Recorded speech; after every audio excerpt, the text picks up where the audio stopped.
cursed fruit, a kingdom of giants, and a prince with a destiny that could shake the world. This is Romance Dawn, and today we're uncovering the truth behind the accursed prince, Loki. Let's get into it. What if I told you the accursed prince Loki isn't Elbaf's greatest villain, but its most tragic protector? We've all read chapter 1130, and the world believed Loki was a power-hungry monster who murdered his own father, King Harald, just to steal a legendary devil fruit.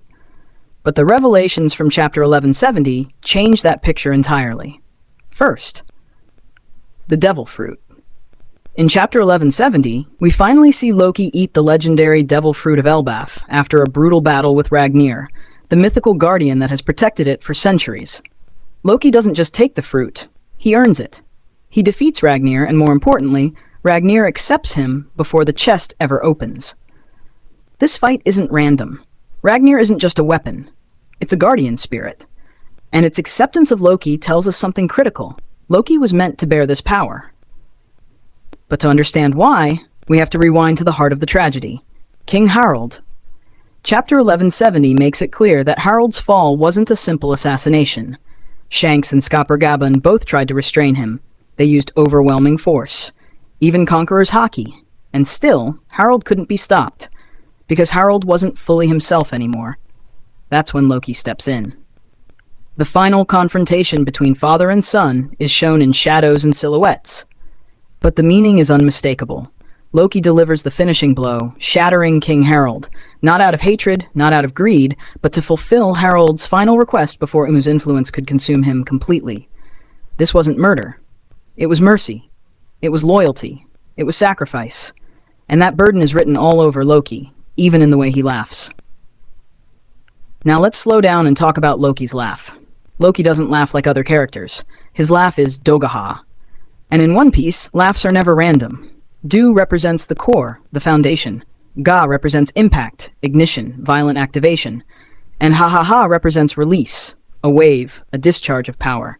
So when Loki laughs doga ha-ha-ha, it isn't madness. It's a forced activation, a power surge. This ties directly into one of the oldest symbols in One Piece, the giant skull.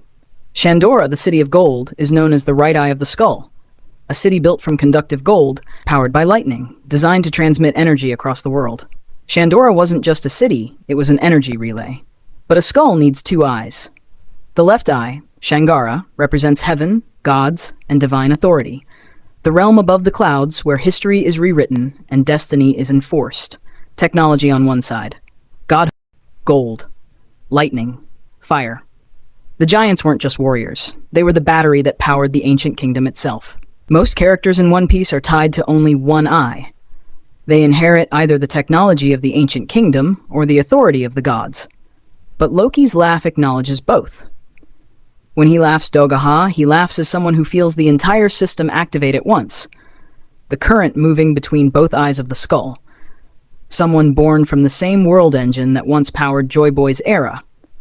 And that's why Loki mocks the gods' knights as trash, because he knows them. He's seen what they do. He's watched them turn his father into a puppet, and then lived with the weight of ending him for the sake of everyone else. And now, thanks to chapter 1170, we finally understand the truth about Loki's devil fruit. It isn't just a weapon. It's the legendary power of Elbaf itself, unlocked through trial, worthiness, and blood price. Not theft. We used to think the legendary fruit was simply a tool, but now we see it for what it really is. A catalyst, the power to become something beyond mortal, something feared. Loki didn't take it to rule. He took it to protect. While Luffy is the son of freedom, Loki is the son of judgment. Not to burn the world, but to expose lies, destroy falsehoods, and stand as a living warning. And Shanks? He didn't capture Loki to stop him. He captured Loki to protect him. To hide the one person who understands Elbaf's true burden until the real sun god, Nika, could finally rise and ignite the fire of liberation. So ask yourself, is Loki really the villain the world sees, or the shield Elbaf never deserved? If this theory just blew your mind, smash that like button and let me know in the comments. Is Loki truly the son of judgment, or am I overthinking the dogahaha? We're deep in the Elbaf arc now, and the secrets are only getting darker. So make sure you're subscribed, hit that notification bell, and stay with us as we decode the next chapter. Because in One Piece, the truth is often hidden in the laugh. See you in the next one.